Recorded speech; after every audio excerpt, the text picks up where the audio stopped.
gets nothing effect. Has that one taken away by Troy Hellman. It seems like this could be.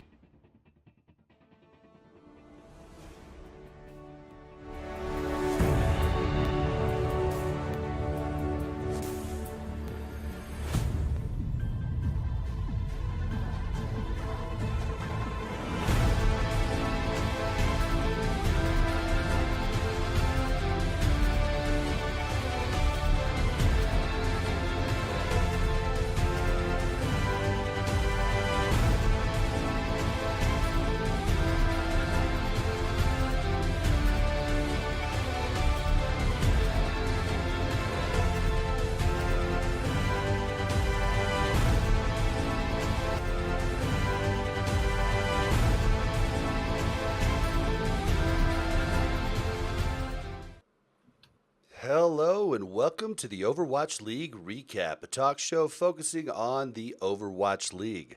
I am BlazzinBob, and today I am joined by three awesome Overwatch people. First off, we have Mel. Mel, welcome back to the show. Hello, first and most important here. I'm Mel. Glad to be back. And then next we have I Play Games, aka Andres. Hello, ready to talk Overwatch League. This new stage started with some awesome surprises, and I can't wait. Awesome. And for the first time on this show, not the first time I've had her on one of my shows, but the first time on this show, welcome Thyst, host on Lagging Balls podcast. What's going on, Thyst? I don't know. What's going on with you guys? We're just talking Overwatch, you know, it's just typical Right, Monday like- night. On a podcast. Got it. Audio. Oh, yeah. But we're on video, which Oh, definitely nobody makes told me that. podcasting hard. Awkward. Awkward. I'm not wearing pants. I'm not going to have to get up, am I? Nah. Nah. Okay, Sometimes we go over 2 hours, so maybe. Only Oh, one no. time. God, there was one time. Oh gosh, yeah. It was last week actually, and I planned out a power rankings episode and did not realize how long that would take. Definitely we'll be doing that a little differently in the future going up. But Thyst, why don't you tell us a little bit about how you're involved in Overwatch and what you do? Because you do a few different things, not just lagging balls. Yeah. Let's see. Where do I begin? So LB cover Overwatch League and Overwatch and all Blizzard games except StarCraft because we're not smart enough to comprehend the number. What else? You do Diablo Mobile, though. Do you have a phone? Of course. I mean, I do have a phone, so obviously I'm going to have Diablo. It just makes sense. What else? I talk Overwatch League on Battle.net News presents the Convert to Raid, or no, I said that backwards. Convert to Raid presents Battle.net News. We talk about it over there. I work with Pat in Crane, esports. right? Yes, with Pat Crane, who also loves Overwatch League. Love that guy. Who doesn't? He doesn't have any haters. I think he's the only person on Earth that is universally loved by everybody. I've actually not Touch met your way, anybody who Pat. doesn't like Andres either. Like I've never. Really? Oh, they're out there. Probably They're out one there. dude out there right now, like me. I That's don't me. like Andres. I really don't mind Andres, but now I'm just gonna laugh because Bob's gonna pronounce your name differently every time he I'm says it. trying so hard. We had a listener write in and just like he's like, I don't understand why Bobby is allowed to add an A to the end of Andre's name, and I was like, to be fair, somebody just made an innocent comment, kind of making poking some fun at Bob about how he. Bob pronounced acts like his they were name. like attacking him personally, like And with now, a knife. now I can tell every time Bob tries pronouncing my name, he stops for a second and thinks, and like he's trying really hard. I do appreciate it, but honestly, it's not a big deal. oh shit. Yeah, so go on, Thyst. Oh, geez. Okay. Well, can I just say, like, this is your show, so you can pronounce anybody's name however you want. Well, But that's just my opinion. It is our show. To be fair, I am the mod, but this show is all of us, and we make every decision together. So it's not my show. Okay, sure. Just keep telling yourself that. That's fine.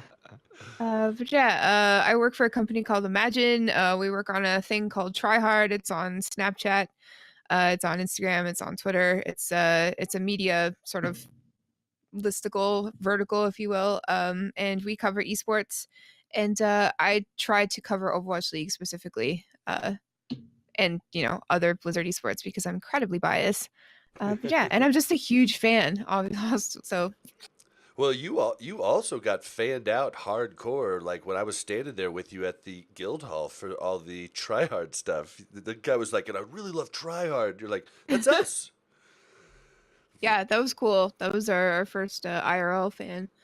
But yeah, no, we do some good numbers on Snapchat. Every day we upload an edition of, mostly memes, but news. Who doesn't love memes? Exactly. I'm pretty sure everybody does. We should probably tweet out more memes. It would probably help us, but I'm I'm pretty not sure I good don't at reply to anything without a GIF, so I mean I'm kind of like halfway there. it. Very true. Very true. All right. We're gonna Well, need an intern that's good with the memes.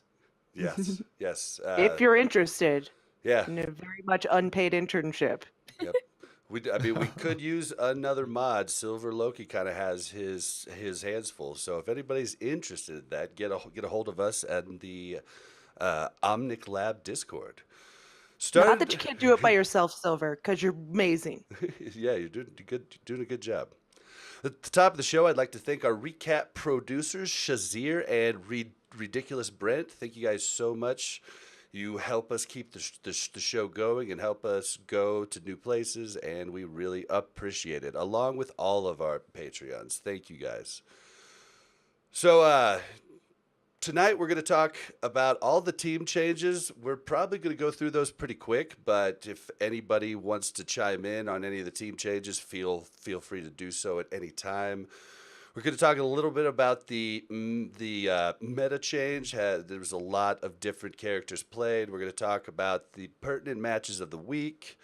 So without further ado, let's just jump right in. So starting off, Chara Toby and Libero donate to relief efforts in Korea for the devastating fires. Mel, do you want to talk a little bit about this? I just like to start off on a positive note by talking about all the good things about the players. But for this one, it was, they donated anywhere between $400 and like $950 or something. But I just thought it was cool that they kind of stepped up and put their own hard-earned money towards this devastating fire that happened in Korea. I don't know much about it. I apologize, but I think it's really cool that they're getting noticed for things like that outside of kind of Overwatch League and their performance. So that was pretty cool. Yeah, I think it's good anytime pro athletes or elites or whatever you call these, like anytime they do anything for charity, I think it's a great thing. I think that's part of being a someone who is famous. Like it's kind of just like comes with the territory, and you use that clout to help others, and I think that's great. Yeah, and I feel like we can't not talk about it. It can't go unnoticed. Even small amounts, it can't go unnoticed. So Absolutely. I think this gives Overwatch League players a good name. It's like with Baby Bay last year with his pose, doing the Baby Bay. Yeah. But that was for charity, wasn't it? Yeah. Eventually. Yeah. It turned eventually into that. Yep. But that was cool. But like the more charitable things that these players do, it gives them a better name because obviously any drama, anything bad that happens to these players is completely blown out of proportion. I'm sure I don't need to mention a few things that happened last year. I'm sure I don't need to say that these things could happen again. It's just like professional traditional sports or T-sports, if you will. Like the minute something goes wrong with a player, it's like huge devastating news and everybody wants to gossip about it. But this stuff, like, it gives the guys like a good rep and it shows that they're being super conscious about things that are happening outside the gaming sphere and outside of the life that they're living right now. And it really just it speaks to who they are. And it's easy. Like want to generalize, but I would think that it's easy for young men who are, thrown into fame and fortune and a really, really sweet job, and having people take care of you. It would be easy to ignore things like this or not, think outside of yourself like they are. But they're donating what they can, and it shows that they care about where they came from and the people who are there dealing with this devastating fire. And I hope to see more Overwatch League players do things like this, just out of the goodness of their hearts, and not because it's an Overwatch League campaign or it has something to do with esports. Like it was literally just they felt the need to give, and I think that's awesome. Right. And they're all very young, like you said, Exactly. they're all super young, and this isn't something that's going to come naturally to them. So people stepping up and kind of starting that trend, I think, is going to just kind of expand to the rest of the community, hopefully. Definitely. Not that we're praying for more disasters. That's No. not what we're asking for. Well, speaking of disasters, Mel, why don't you tell us Okay. why the Houston Outlaws are going to have no shortage of hot pockets here shortly? Why are we speaking of disasters here? I think that's the Well, just misstatement. for their health reasons, hot pockets. Oh, yeah. Bad joke, but go ahead. Yeah, bad intro. So, speaking of the amazing Houston Outlaws, they have added a Texas grocery chain, HEB, as an official partner. So, stepping it up on the sponsorships there, just trying to throw Dallas under the bus and get more sponsors than Dallas. So, we're on our way. You can keep trying. Burn blue, baby. Oh, Andreas, you're muted. Oh, my bad. I was gonna say both teams from Dallas are doing really good on their sponsorships compared to other teams. They seem to be getting them all over the place. This is what, their third or fourth? Maybe fourth or fifth. To be honest. Yeah, I know it's They've at got least it doing third. good. I know that Dallas has Jack in the Box. I know Yeah, that for sure. obviously, it's Oh, right yeah. How there. do you know that?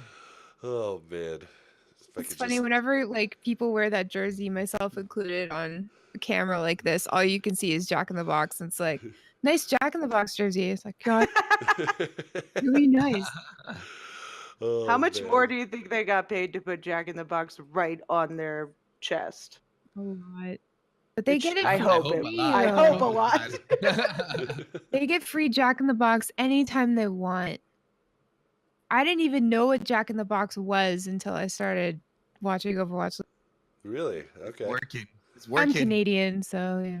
I'm kidding. We don't have it in our country. So you know about what's that? What's it called? Fries and gravy? Poutine, yeah. Yeah, poutine. Is that how you say it? Poutine, yeah. It's not poutine like everybody seems to want to call it, because that sounds gross. Putin. Can I get a bowl of poutine? I don't know. I've never had it, but I'll have to try it sometime. I don't know if you can get it in the States. You can. You got to watch out though, because some people will take fries and gravy and then they'll just put like regular cheese on it, like shredded cheese, and they'll call it poutine. And it's like fries with gravy. It's got to be French fries, gravy, and cheese curds, and you have to do it right. Okay. Good to know. Pardon my ignorance, but what's a cheese curd? I'm sorry. It's I a don't know curd if of I could cheese. explain. Yeah, I don't know if Okay. I can explain. It's really good though. I promise. All right. But what I want to know is, so I was watching the announcement video for the Outlaws with HEB. I didn't know what that was either, but I think that's like a local or like a Texas thing. So obviously, but my favorite part by far was Raucus, like right in front of the camera, and he's like, "I can put honey butter on nearly everything," and he smiles. That was the cutest thing I've ever seen in my life. What is honey butter? Is it like a sauce that they have? Well, honey butter is like literally exactly what it sounds Yeah. like. It's honey mixed in with butter, and Ew. it's amazing. Oh, it's really Like good. you put it on I like cornbread and stuff. Like, Oh man, it's Okay. good. I don't know about on everything. It's a little much, but cornbread for sure. Okay, I can see that. Hey, you gotta get that booty somehow, right? I mean, Oh, yeah. If you're putting yeah. honey butter on everything, maybe that's the Ooh. secret. Maybe that is the secret. That might Maybe he be just it. like rubs it on there instead of like ingesting it. He's like, I could use it for I many feel like different I'd things. try that and I'd get bigger everywhere else. I know, and right? Not like this didn't work for me, guys. Yeah, I've just got a really big forehead now. Oh, and so this next one, Mel, Little League esports. How does You that guys, pertain to Overwatch? just because it kind of does. Okay, it's Smash Brothers Little League Esports, whatever. I don't care. They talk about Overwatch in the article. So they recognize the coolness of Overwatch League and the importance of esports.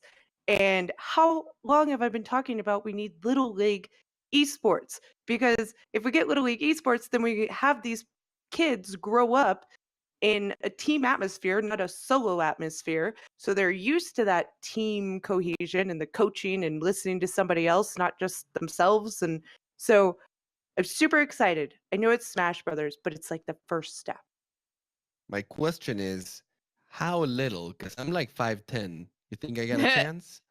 I think the cutoff's 5'7", so just out of the bucket there. Sorry. Dude, how do you even get to ride roller coasters?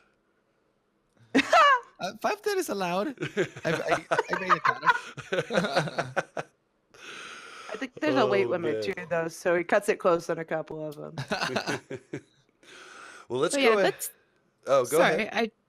That's pretty cool because it seems like a lot of the griping about quote unquote no female esports players. One of the things that uh, one of the things that's brought up a lot is that women in our generation and slightly below ours were growing up when video games were a boys thing. You know, like I see more often than not like professional esports players who are women talking about watching their brothers play or waiting for their brothers to stop using the console so they can get on, and or using the PC so they could get on and play too. And like we're coming out of that, and some of us are too old or just missing the sort of like esports professional age window, whatever that is. I just But miss it right now, you know, I'm yeah. just over the edge.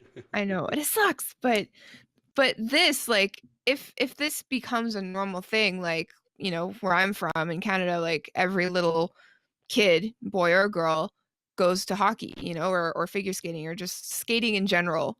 And a lot of kids, like when they're little, want to be NHL stars. They're like, I want to I want to be a professional hockey player when I grow up. And that's not like inconceivable.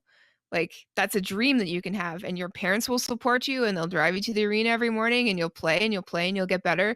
And of course, like, you know, not everybody is an NHL star, of course, but you know, they've grown up with that as a real goal, and having actual direction and actual like parental support, and you know, just society support in general. So if these kids are going to their little esport league and they're meeting people and it's boys and girls and they've grown up in this team atmosphere, like you said, like this legitimizes it, and it sets up the next generation, boys and girls, to I don't know, dream about being an esports professional seriously and take it seriously. And Yeah, Definitely. that's really exciting. Yeah. I totally agree with that point because I grew up in Colombia, and down there is the same, but with soccer. Everyone who's growing up over there is playing soccer, and it's like that's your dream when you're a kid, right? You want to become a soccer player, go off and play in a club in Europe or outside, make good money, be famous in the country, and all the kids grow up with that. It doesn't matter like if you're poor or rich or where your family comes from. It's kind of like an equalizer down there. And I think that video games gonna serve that purpose over here too, and even more so, right? Where in video games doesn't matter your age so much, or your gender, or you know where you're coming from. If you're good at the game, you're good and you're welcomed, and everybody wants you in their game at that point. And you see that all the time. Video games have been like a worldwide thing that have linked so many people. Like I've met people from Germany, from Canada, from the UK, from Australia, all thanks to Overwatch, and I got into play with them and develop relationships. I mean, one of the guys that I podcast with lives in Japan, and we linked up through the common denominator of video games. You know what I mean? So I don't know. I think it's really cool that it's getting opened up for kids, and it makes it more of a reality, like you're saying. And they are gonna try to pursue that. The parents are gonna be more open to, yeah, this is a thing. Definitely, you should play video games or stream them online and make a living out of them. Definitely, it's a great point, and just a little food for thought for any boys or men that give any woman or girl shit about playing a game or gaming. You guys, they can game with you. Like you're gonna have to get. Well, you're not gonna have to, but you're probably gonna want to get married. Don't you want your wife to play with you? Like, why would you? Why would you stop that? And, I mean, the girls that I've played with have oftentimes been better than me. So I think that's the real cancer there, right? Is that the girls are usually better, so the boys don't want them to play anymore. They're like, "Come on, get out of here." Whoa, let's not get ahead of ourselves here. yeah, but I mean, it's something in society that's when I mean, Melissa's best friend doesn't understand why we play games. She thinks they're for children because that was indoctrined in her and pushed into her mind, and it In my happened defense, to she's a been lot my of best friend girls. since I was 3. So I had no control over this. Well, ladies, come play. Moving into team changes, wow, we have a lot. So let's start with Paris. Paris, Bayman stepped down as head coach. Former performance coach Felix is now the new head coach. Does anybody have any thoughts about this? I don't know what to think about Paris. No idea. I guess my only thought on this is that Bayman stepped down. He didn't get released, right?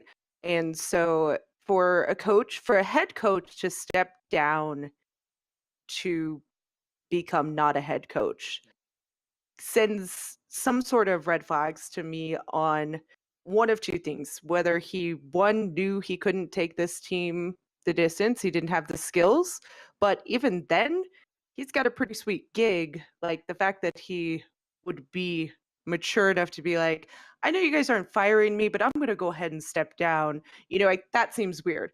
Two, you can speculate that maybe something else is going on within Parish. We've seen a lot of odd things happening with the Paris roster. Supposed to come in and do well, didn't do as well as we had thought. So it just begs to ask the question of what's happening in Paris. Well, I hope I it's the former. Sorry, I knew one coach really, really well, and the first thing I noticed about that person was that uh, everything in the world, including his own well-being and happiness, came distant second to his duties as head coach.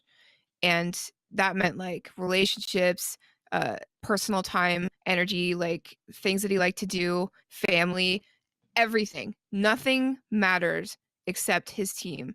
And I can see like if he's anything like this coach I'm talking about, um I I don't know. It's not worth it, Yeah. basically. Yeah, And and it's like if he doesn't think that he can take the team all the way, or if he's good for the team, like a good coach would step down. Like if a coach realizes that he can't handle the team, that he's not what is best for the team, he should be stepping down, because that makes you a good coach, even if For you sure. can't coach that team anymore. yeah, and I I know agree, what and I coach you're hope that's talking correct. about, and he is a good coach. But yeah. Andre, you were saying something? It also would depend on the team dynamic, right? We saw that Paris was struggling last stage, and they were doing a lot of changes. They were trying a lot of different players and different roles.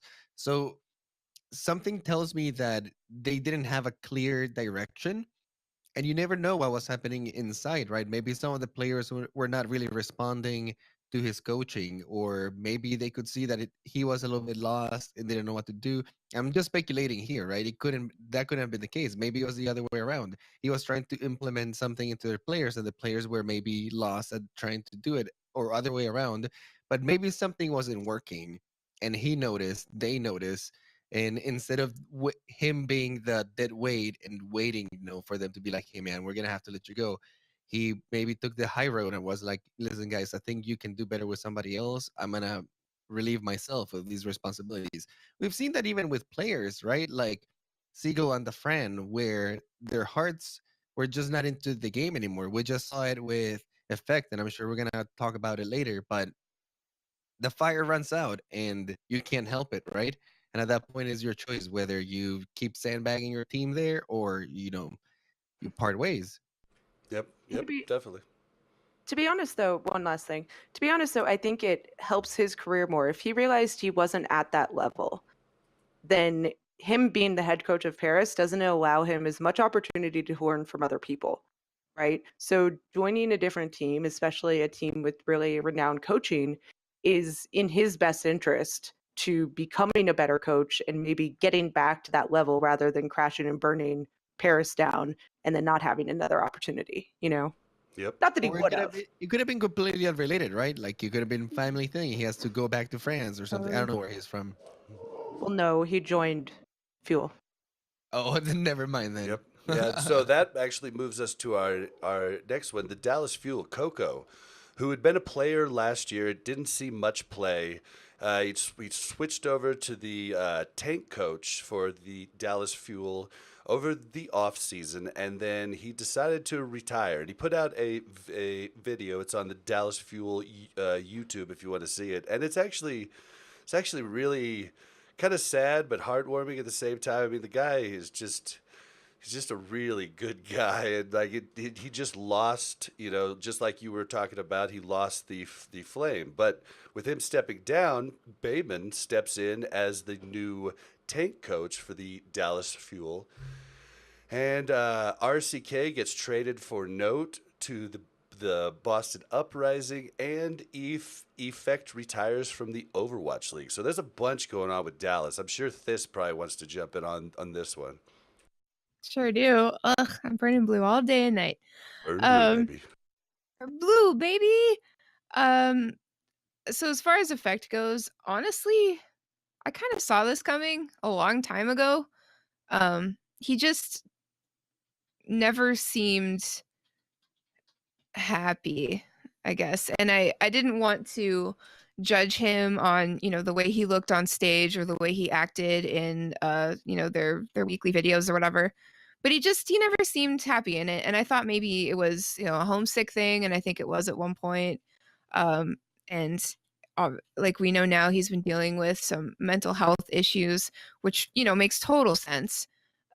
So nobody's blaming him here. Like it's obviously the right move for him, and I hope that he does find happiness. But it must be so hard as a player or a member of the coaching staff to realize that this insanely cool job uh isn't going to, like, if it's not making you happy, then you're a detriment to your team. And so you have to step down for the good of your team and for the good of yourself. And like, I can't imagine what a difficult decision that must be. And so every time somebody retires like that, even to Fran, who just wanted to be a streamer again because it was, comfy, like I admire that, because that would be such a heartbreaking decision and probably something. And again, all these guys are so young. Like, how do you deal with that? So I don't know. I hope Effect finds happiness. And as far as Note goes, I'm stoked on it because I've always loved Note. I'm a Diva main for all intents and purposes, and I'm also Canadian, just like he is. So like, I've always really liked him, and he's so goofy and cute, and I think he belongs on Dallas Fuel. So I'm really looking forward to seeing his dynamic on the team. Definitely, definitely, and I think Jane's relationship with him in the World Cup probably led to a lot of that. Speaking on Effect, though, his Facebook post was really dark. I mean, he talked about seeing a movie with his parents when he was young and having suicidal thoughts after it. And I mean, I wish he would have talked to someone a lot earlier in life, because that is, I've never had to deal with depression, so I can't really speak to what it is, but I know it's a real thing. And anybody that says it's not has never known any anyone to go through it. So I really wish he would have got help with that earlier on. I play Mel. Do you have any thoughts about any of the Dallas moves? I think to build on that, I do think that I want people to understand that Effect didn't just abandon the team. He didn't just say I can't do it anymore. You know, he really does have some deep issues that need to be resolved, and I think we've seen some of them come out in the Overwatch League. And you know, we've heard about his depression now. We've heard about him coming out as being bisexual, which I think he struggled with for a long time, probably adding to that depression. And I hope for him that he can find a happy place. And I hope that everybody sends him his support, their support, and not their hate, because he doesn't deserve any of that. He's done nothing but, you know, help this team. And as far as the effect of Effect leaving the Dallas Fuel, I think is fairly minimal, right? Like, he wasn't playing right now. Yes, he did bring something to that team, and in a different meta would have been disastrous, like it was when he left for, I think, stage 3 last season, right? You Yeah. know, it was heartbreaking, right? Like the team just kind of like was a whole new level. But for right now, I think they have enough time to be able to replace that, to let Effect go on and get the help that he needs. So I think Dallas will be fine. I think having a new tank coach, I'm sad that Coco's gone, but I think going from transition from player to coach to kind of like, okay, where is my role in this kind of Overwatch League? Like, maybe there's something better out there for him. So I wish him the best. But I mean, as much as I hate to talk good about the Dallas Fuel, I'll stop now. Oh, Yeah, well, can't help it. yeah, because they're awesome. But Andres, can you speak to the RCK note trade? Because I know you might have recently become an RCK fan. RCK doing a fantastic performance for Boston Uprising. One of the main reasons why that team actually came back and reverse sweep twice this week. One of them being to my beloved Atlanta Rain. So not too happy about that, but RCK had a lot to do with that. And it's interesting that he came in and he's performing so well. Either the coaches did a fantastic scouting job and they were like, this is the guy that fits with our style and did a fantastic trade, or I don't know, or they just lucked out. But the guy is hungry. And was he getting a lot of play on Dallas Fuel? He Oh yeah, played with every them a game. few times. Yeah, I've Yeah. been on the show and on every other show and on social media. I have been talking about him since week 1 and pumping him up. So I was actually a little upset about the trade. I think Yeah, no, note. he's been performing really good, and I don't know if Boston is just able to take higher advantage of it, but like the amount of diva bombs that he opened up this week was amazing. To me, he was reminding me of Poco, just like wow, you're just getting bombs every fight. He gets like on Dallas. He got constant 3Ks, and what I was so impressed with him through stage 1 was just the amount of ults that guy eats is nuts. Like, Yes. it's just crazy. So I was a little upset about the trade. I do think that Note is a better diva, but just having a diva that could flex to Sombra with Goat still in the meta, I just thought that was crazy. If Dallas.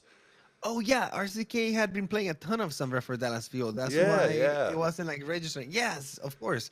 I honestly don't understand why as Dallas you would let him go, because it's not like he was underperforming unless it was a matter of communication. I mean, But he To seemed to be me, pretty tight with everybody on the team.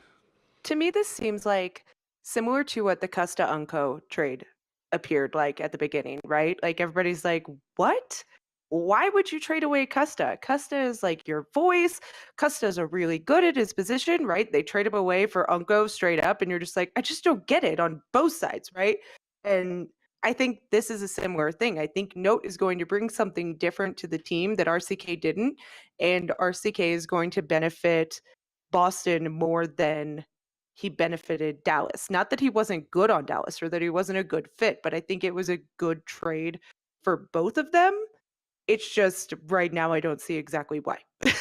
Well, I will say if we go to a 2-2-2 lock where in stage 3 they locked 2 DPS, 2 tank, and 2 support, and Dallas got themselves a steal.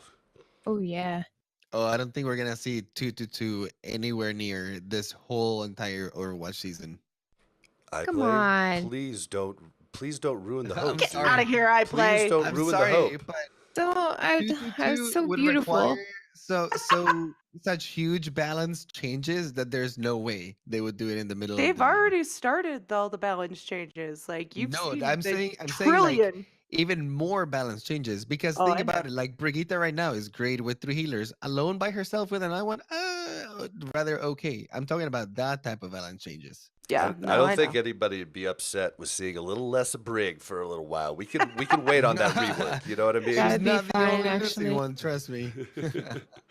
All right, but so that brings us to Boston, who did get RCK, and then they signed Persia, support Zen from Talent Esports.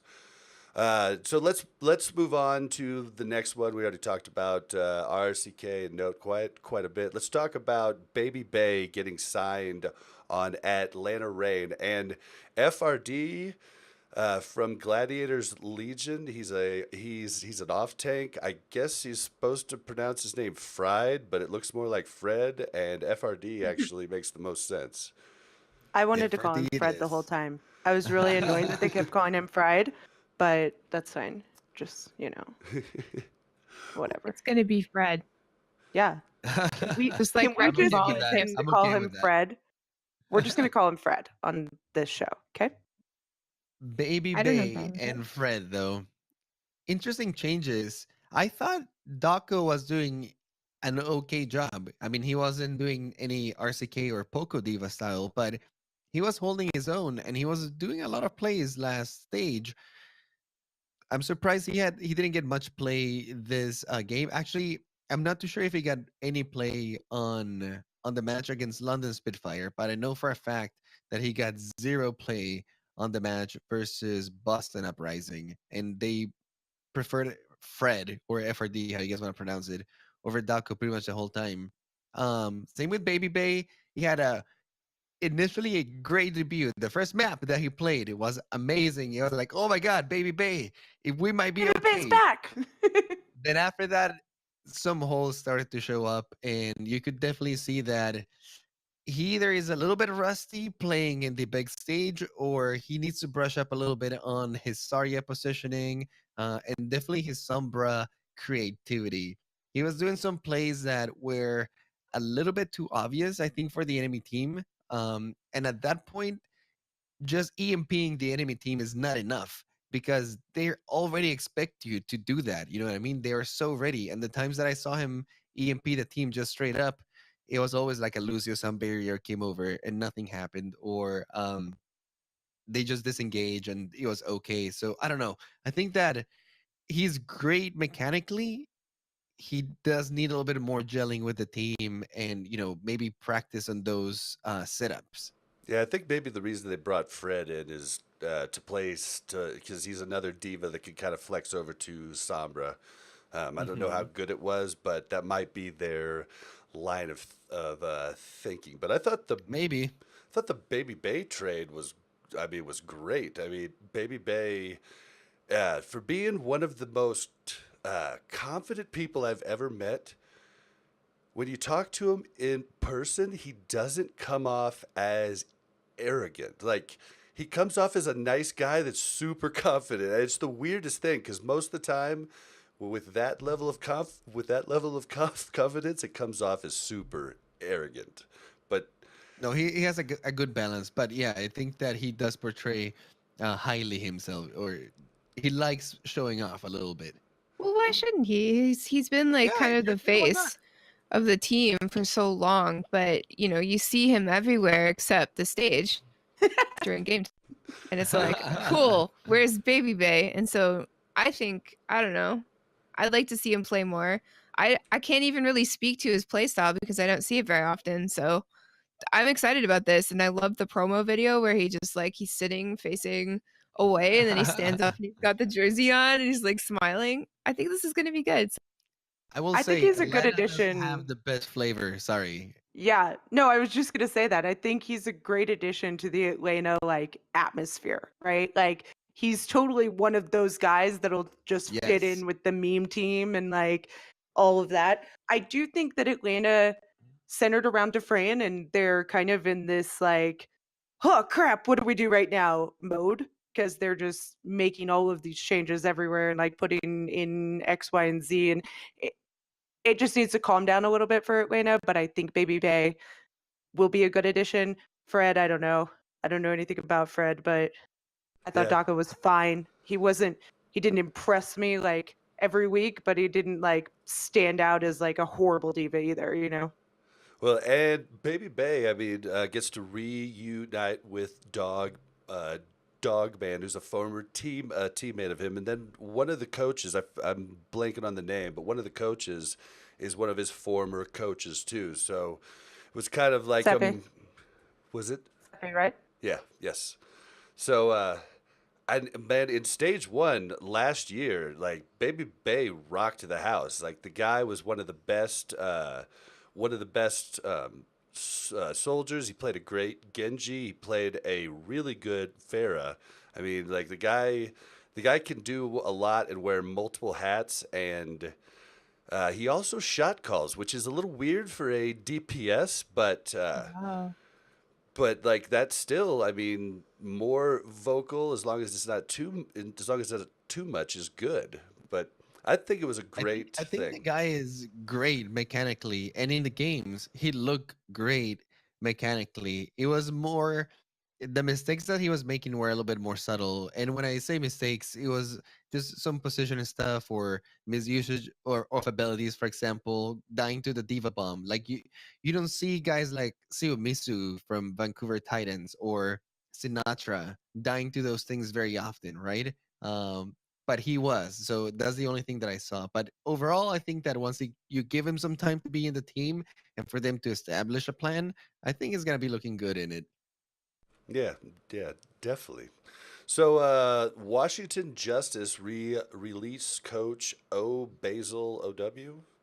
But why? I don't. I They mean, did I don't so know anything. well. I don't know anything about this guy. I'm just guessing that it's due to them not doing good. Underperforming, Yeah, yeah. I You're was just probably kidding. just trying to switch it Nobody's up. shocked by this one. Remember last year when like everybody was getting released because of all these like scandalous reasons? Do you think maybe that's still going on, but they're just covering it up better?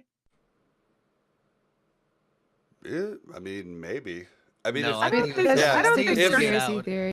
if I they don't were think they're winning a coordinated bunch, enough to cover things up that well.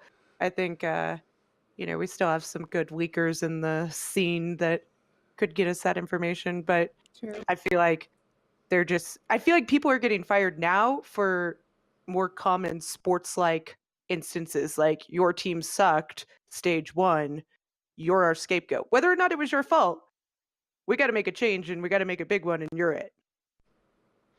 Yeah, that's fair. could be. I guess. I don't know. I don't want to get too paranoid about it, but I'm just waiting, because like last year, right out the gate, just like so many crazy things happened, things that made the whole XQC thing seem like no big deal.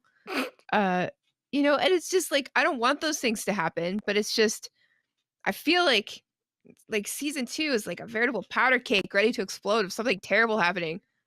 I do feel like people saw though the repercussions of season 1, right? And players that made those mistakes in season 1 ended their career. And these kids are young. You end your career at 19 and you're not looking good for your future, right? Seriously. So, Back at McDonald's. yeah. Exactly. And that's what everybody was saying, like, yes, of course, all these crazy things are happening because this is new and they don't know, what's going to happen. And they need to, like, obviously, they spent a lot of time, the league spent a lot of time making examples out of people. And so, I mean, I, I mean, if this is Maybe the it worked. repercussion of that, if it worked, that's great. That's fantastic. But I'm still just a little bit nervous. So every time I hear about somebody being let go, I'm just like, okay, what'd this guy do? What'd you do? Well, Yeah, what did you really do? I will say the league is sponsored by Coca-Cola now, and that is that. I mean, Coca-Cola could Big probably get away guns. with anything and cover anything up. So I don't know. Yeah, they've got that cover up money. You can put out LMZ later. So moving on to the Toronto Defiant, they released strategic coach Don Overwatch, whatever a strategic coach is. I think that's like an analyst. I don't know.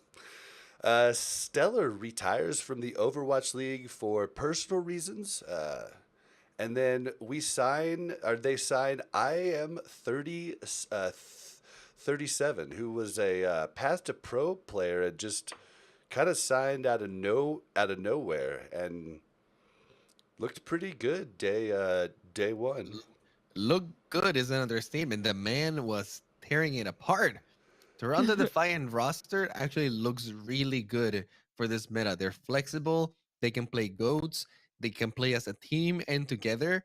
And like this kid is actually really good. I'm 37 had a great performance. And the best part was his first interview with Danny. Did you guys get to catch it? Oh my god! It was the best thing ever. He just goes through the whole You could have question told me in you speak Korean. English. And he goes, "You could have told me you speak English, man." Oh my god. We do have to talk about though the fact that he played in one game in the open division and got signed to a contenders team. He played in one game in contenders and got signed to the Defiant. Like, this kid is literally taken the fast track to the Overwatch League than anybody could ever take. Like, one game, yeah, you're good. Come up here. One game, yeah, you're good. Come up here. Like, that's amazing. And What a god. yeah, I Super think, cool. and he's not 37, guys. Don't worry about it. He's only 19. No, he's very young, yes. But yeah, super amazing. Not only the way that he got to Overwatch League, but also he just arrived too. Like a week before, he was in Korea. That's where he's from, right? Korea. No, he lived in Canada. Oh, okay. So he arrived like a week before, and he was just like pretty much just arrived to LA when he did that debut, and then he tore it apart. So Yeah, he like props took to a him. nap and then, came on stage. It's fine. Yeah, That's what I would do.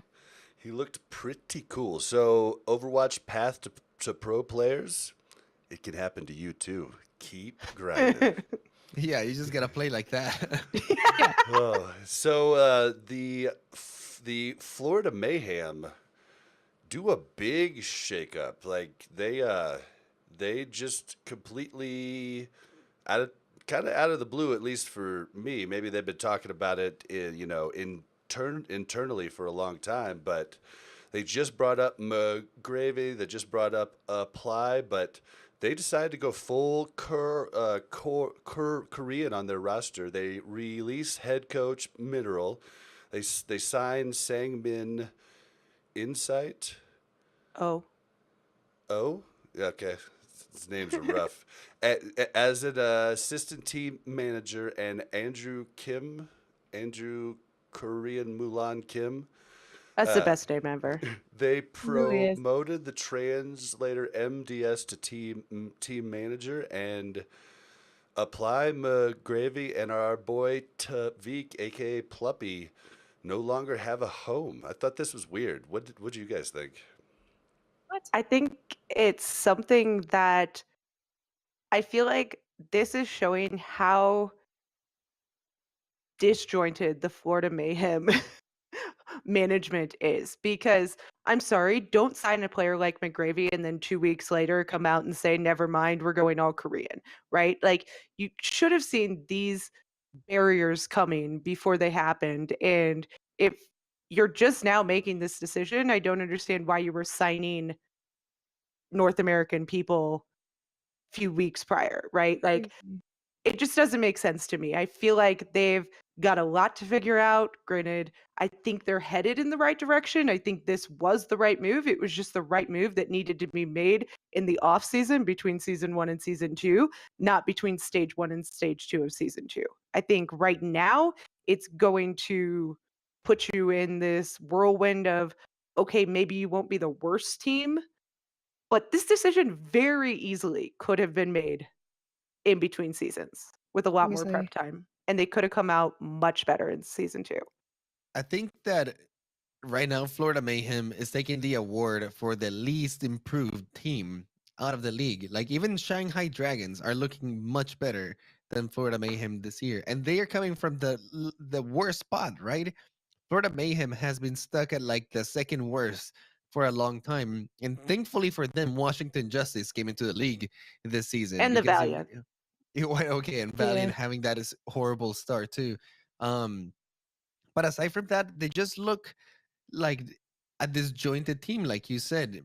Just go watch the match that they had this week. I think it was against Paris. I can't remember who they played against, but it was a massive throw. Like you watch him entirely win the fight.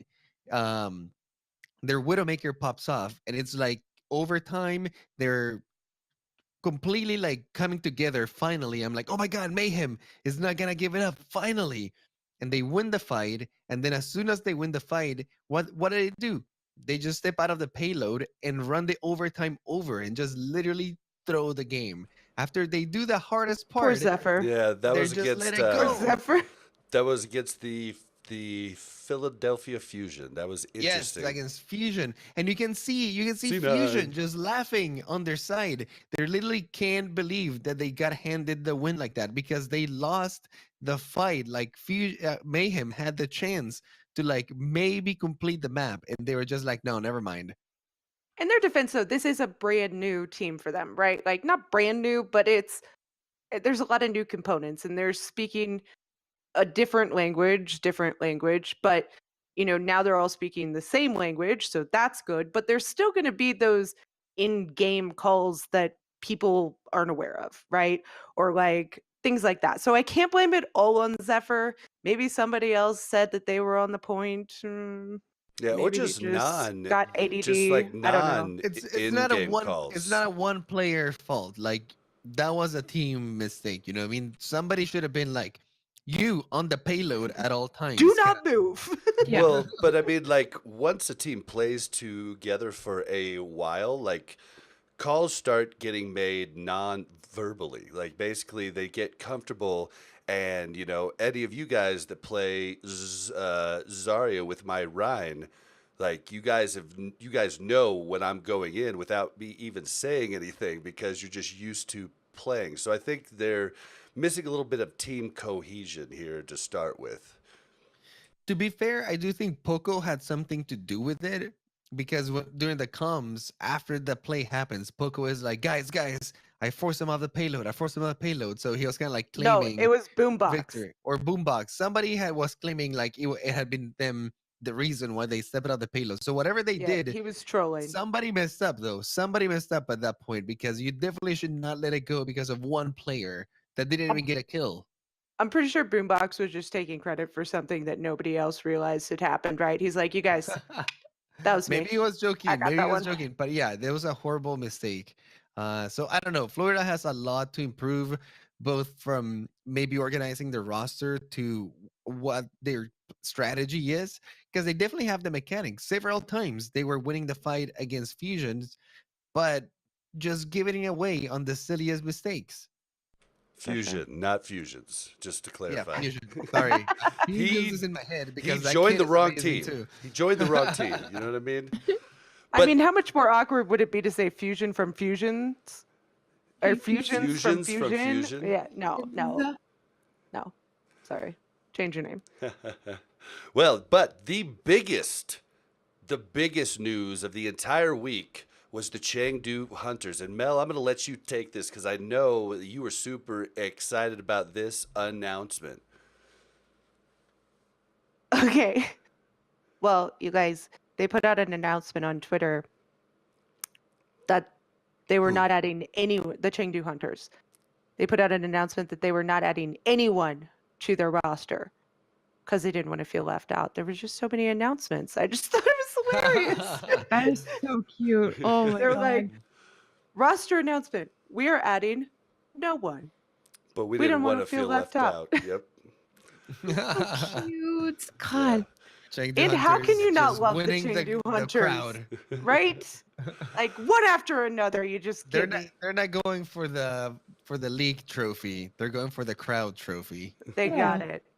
It won our hearts, Oh, man. clearly. Yeah. All right. Well, that was just the plethora of changes that hit the league on April 2nd. I wish it had been April 1st because so many people would have been like, is this real? Is this not real? And then It would have been you wouldn't have awful. known what was going on. Like, I'll tell you one thing. When I woke up and saw Jake in a Dallas Fuel uniform, I was like, he better be a coach. He better be a coach. Get out of here. You would be lucky to have Jake. As a coach, yeah, I would. Yeah, I would. Public spokesperson. Yeah, No Jake way. is awesome in many ways, but he's not the most mechanically gifted of the people in the league. So I definitely would want his mind, would not want his wrists. But so moving on, we're going to talk about just a few talking points with the games this week. We're going to hit the meta, and just the first thing I did want to talk about though is Boston Uprising with 2 reverse sweeps. How does Fusions and the Boston Uprising keep doing this? And it was against the Boston, or it was against the Reign and the Defiant, both Stage 1 playoff teams. How do you do a reverse sweep, 2 in 1 week? I'll tell you how. Fusions. This is what I think happens in that team. They started the fight. They're a good team. They're not the number 1 team, but they're a good team. But usually Atlanta, Defiant, teams like this can take him head on. And usually they start losing the fight. And only until like the second game that they lose, that's when Fusions kind of like loses it. And he just starts screaming at the rest of the team. And I think that the rest of the team really likes when Fusions start screaming at them what to do. They're kind of lost right before that happens. But right when Fusions start screaming and do this, do that, they're like, here we go. We got a plan. And after that happens, they're good. They win the See, game. so maybe they just need to go into like scrims like right before and just like AFK scrims, so just to get Fusions real riled up so they don't have to go to 5 maps, right? Like, Listen, he's like the true Saiyan. Like, you get this guy mad, it just goes ballistic, and they win the fight. And now they have RCK, which helps a lot because RCK definitely kept them in the game more than one time, both against Defiant and against Atlanta Reign. And that was enough. That's all that Fusions needed. Like, thank God, RCK, somebody finally did something in this team. Let's go. And they win. I think RCK fits better with Fusion's playstyle. Yes. And I think that's why he's so much in the story right now, because you heard his name a lot, because I think his playstyle is a better fit with Fusion's aggressive playstyle. I think he does that same thing. And I think Note was a little bit more passive. And so I think that helped them both with the trade. But I don't know. I mean, Boston did it last year too, though, without Fusions. Like, Boston is the reverse sweep kings. They are the most resilient team in the league. Like, holy moly. Like, these guys just don't like losing. And when they're pinned against a wall, that's when they do their best, apparently. Yeah, and maybe their strategy is to throw the first 2 games, like just play hard enough and try to wear the other team out, right? Like, it's the long game. They're like, we've got more stamina than you guys. Oh I don't man. know. I think You're maybe like- Boston gets sorry, go like ahead. 1 stage per season where they're like winning everything, and then the rest they go back to normal. Like, maybe there's some kind of like weird pact with Satan, whoever's in charge of esports. It's true. Yeah, it was stage, Yeah, They're like a little stage bit 3 last year. masochistic. They need a little bit of pain to like Yeah, really yeah. go all out. It's getting really dark, guys. It really is. But wouldn't it be weird if like this like little stage, like, well, it was stage 3 last year, wasn't it? They were Yep. undefeated. Yep. Maybe stage 2 will be the stage in which they do not fail, and then after which they will fail. It's usually after a big roster move. Like last year, stage 3, right? There was a big roster move. When they Yeah, suddenly yeah. lose a player for unforeseen circumstances. He who shall not be named, yes. So, yeah, I don't know. I think it's exciting. I hate to like Boston, but I really love Fusions. So I get excited when they win because he's so excited. It's kind of just makes you excited, right? It's like watching Uber cast. It's like, yeah, Yeah. like Listen, I really like fusions, but I'm getting real tired of your crap, Boston. This roller coaster thing that you guys are doing over here, giving me false hopes with Atlanta, giving me false hopes with Toronto Defiant. Like you, Kristen can attest. I was screaming at the TV during that match. I was like, "No, no, fusions! You're not gonna do this to me again! No!" Yeah, that was the last week of stage one for me when they did their reverse sweep on the Dallas Fuel and kept us out of the stage one playoffs. Oh, fusions. Yeah, I so will say though, on that note, with their game with Atlanta, I think Atlanta's biggest detriment right now is the constant roster swapping. They can't decide on a six-man roster, and not that it has to be a full six-man roster, but like they played entirely different people the first game than they did the second game, and a lot of those maps overlapped. So don't tell me that you had enough time to practice individual maps, right?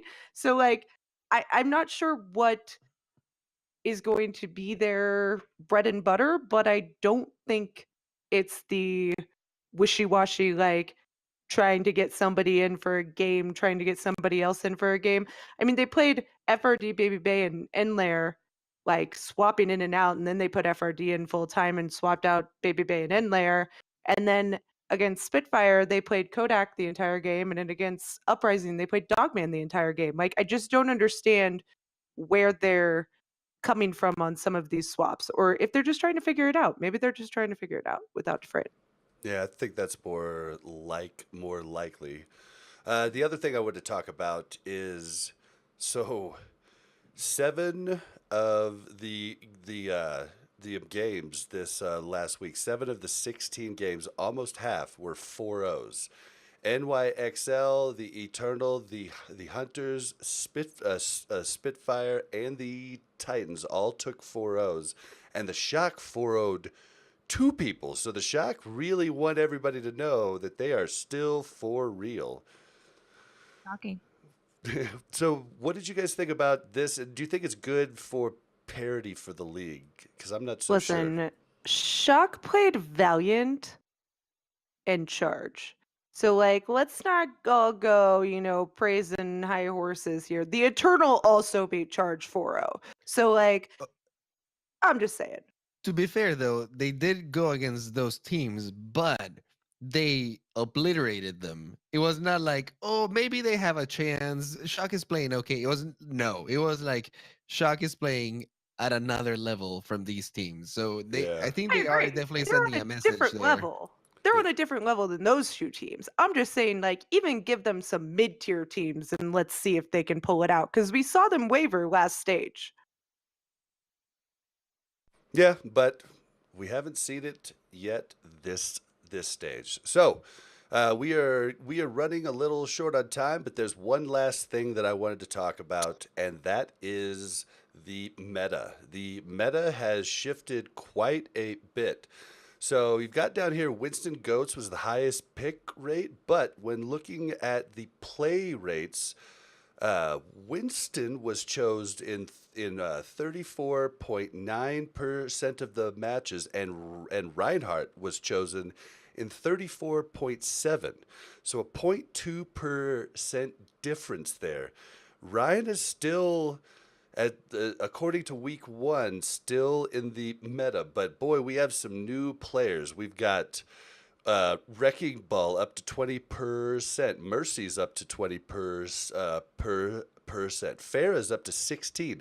Baptiste on his first on his debut in the Overwatch League gets played 13% of the time. We see Soldier 11% of the time. When was the last time you saw Soldier in the pro meta? And then Arissa with 11%. Like, what do you guys think of this shaking up meta here? And Widow with 12%. Don't forget that one. That one was pretty exciting too. Definitely. I'm so down with all of this. I am so thankful. I am so ready to see any different hero at all. I don't care. I mean, yeah, Hamster would be great. Love watching Hamster plays, but anything different other than goats, yes. Because like I know like all of us and a lot of people in the chat and a lot of people listening, like we cover a lot of Overwatch League stuff for a hobby or for a living or whatever, and we want to understand the meta and understand why players choose what they do, et cetera, et cetera. But ultimately, we are fans and we are watching all of the time. We're viewers, and whenever there's a switch up, whenever there's a hero that we don't see very often, it bumps up the excitement and the fun and the enjoyment of watching 100%.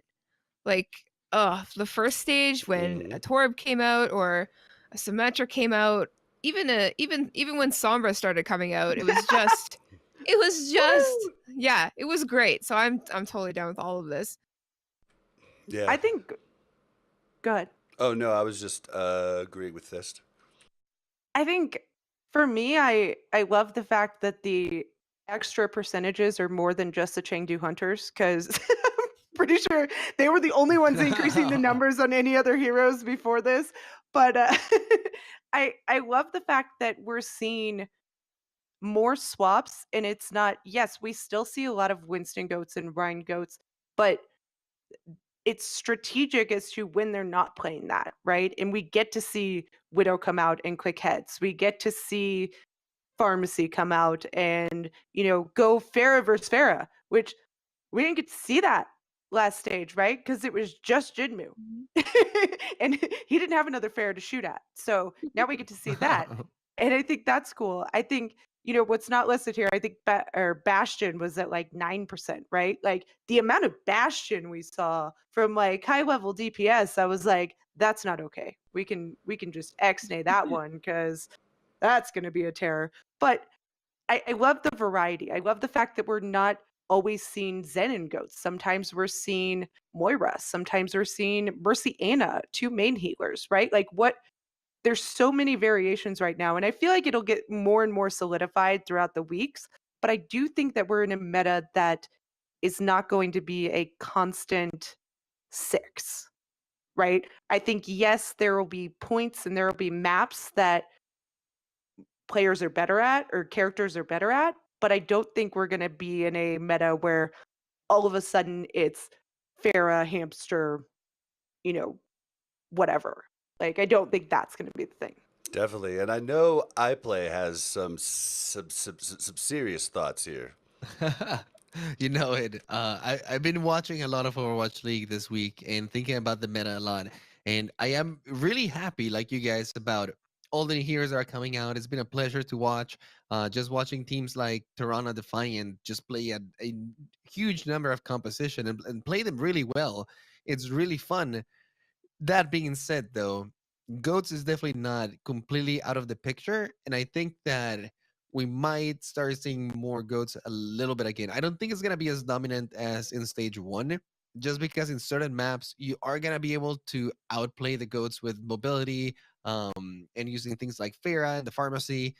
Control maps specifically come to mind to me, but that being said, Winston Goats has kind of like become the new bread and butter in the league because Winston is not as susceptible to going against this huge mobility comps or Hammond or all the boops. If Winston gets booped out of the way or into a bad position, he can just jump away, right? Right? Reinhardt doesn't really have that luxury. So a lot of people have been preferring Winston just because of those DPS. But what I did see towards the end of the week, and especially from the higher level teams like New York Excelsior, Vancouver Titans, San Francisco Shock, was that because they knew that the other team was going to go Winston Goats, they just straight up went normal Goats with Reinhardt, which turns out it is better against Winston Goats. If you're going against all these mobile DPSs and stuff, sometimes the Reinhardt is a liability, but when you're going against Winston Goats, the Reinhardt is still superior there. And it's going to come down to mind games.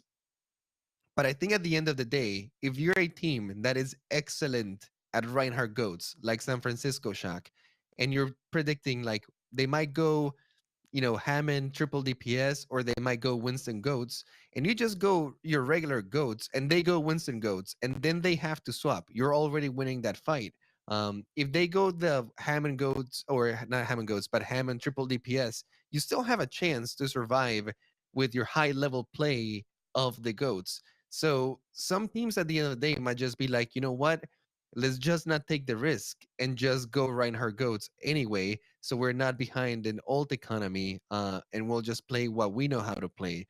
So in certain maps, I think we're gonna see it less, but I think Andres, it's you're still a just the very fun dominant killer comp. today. I'm so sorry. I'm so sorry. Like But you're Brigitte, not into the choo choo choo. You're not into the goats leaving the meta. Like, come I on. am all out for that, but I don't think we're gonna see it leave the meta. The backbone of goats, the triple healer, is still very much alive and well, and that is really what makes goats tick.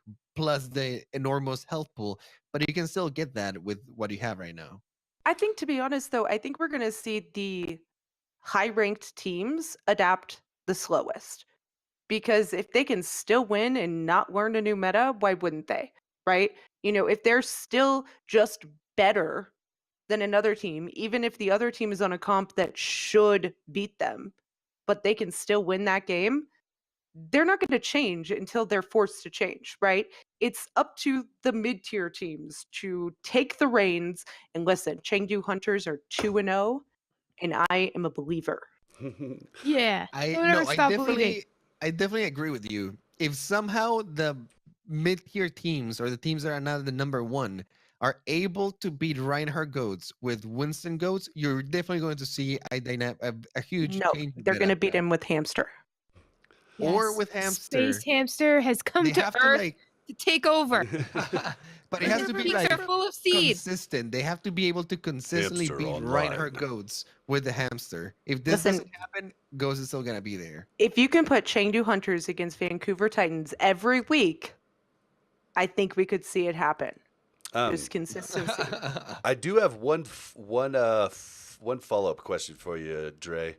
So with the Winston Goats, something we did see happen quite a lot on a few different teams is they did basic Winston Goats but swapped out Brigitte for Baptiste. Can you speak to us why they did that? I think a big part of it is just experimenting. Baptiste is new, and some teams are creatively using it in different ways. It provides a lot of stability. Actually, Bunker Comp was looking really good. Bunker Comp, I think, is going to become a staple of very specific maps, like Hanamura, for example. That composition is incredibly strong, and even the best teams are going to struggle if you just run straight goats against a bunker in those type of maps. And Baptiste just fits directly into that. As far as how they were using it in goats, I think a lot of teams were trying out different stuff. It worked quite well with certain Yeah, compositions.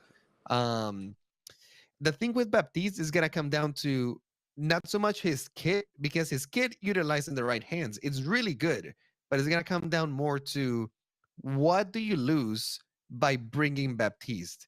Are you gonna value his immortality field and his matrix, which honestly hasn't been that useful aside from Baptiste himself? Like in the Overwatch League, most of the Baptistes were just matrix in front of them, rarely the other team getting much value or their teammates getting much value out of it. So is bringing that going to trump bringing rally, burst heal, and stun and shield that the Brigitte brings, right? Or if you're swapping it for Azaniata, or if you're swapping it for an Ana, is it gonna trump the grenade and the dart?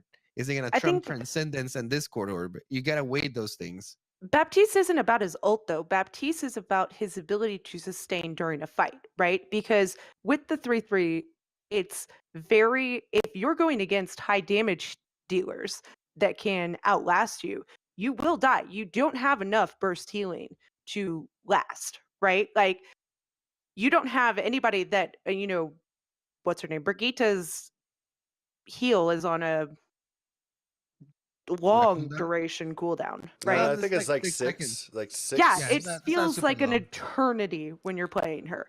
But I mean, you look at Baptiste, and Baptiste just brings more healing. It's kind of like adding in the Moira, and I think Baptiste's healing is better than the Moira healing, and his ult, I think, is better. And with every ult. If you can take out just one person with that ult, you win.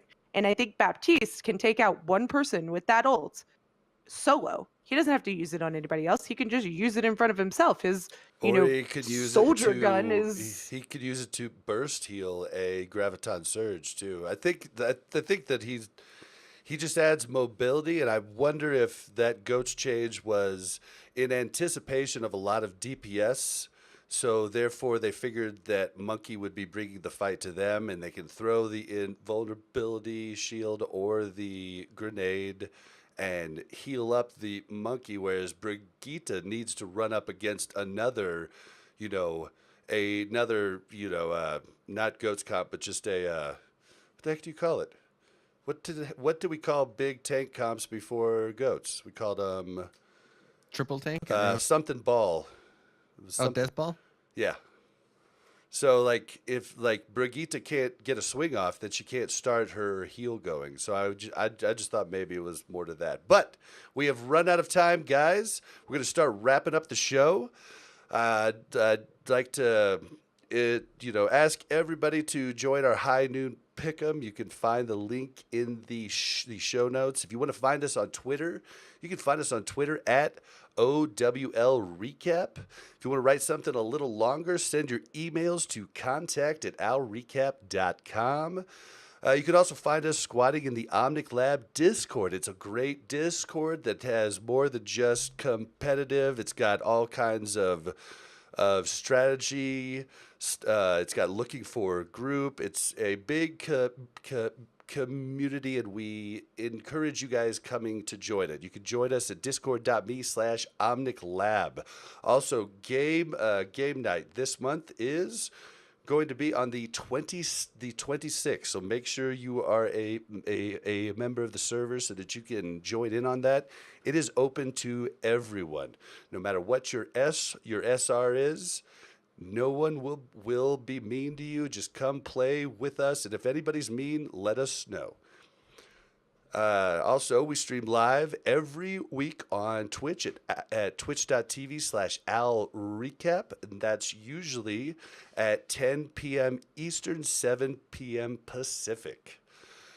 Last, how can you support the show? Well, you can just scream our names everywhere. You can post us on Twitter. You can post us on Reddit. You can just share the podcast and let people know that you like it. You can also give us a 5-star review on iTunes or Stitcher. We appreciate those. They've been a little, for every podcast in the Overwatch scene, it seems that reviews aren't coming in as fast Where's as they the were love, before. people? So, Where's the love? yeah, give us a helping hand, guys.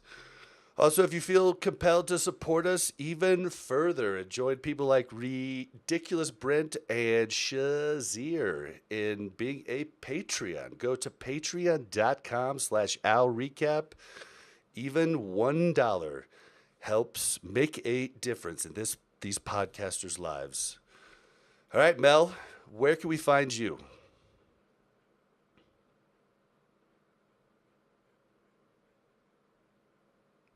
Uh-oh. Did everybody else?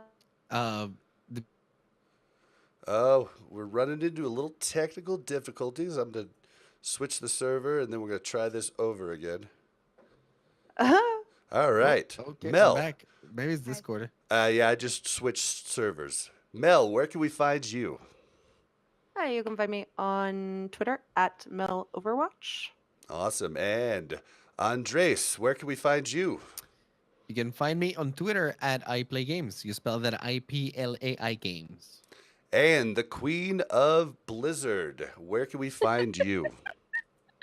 Thank you. You can find me on Twitter at Thyst03. And you can always find me on Twitter and everything that I do at Blazzin_Bob. That's BLAZZIN_BOB. Thank you, everyone in the chat, for coming. Thank you, everyone, for downloading and listening. We will see you all next week. Bye.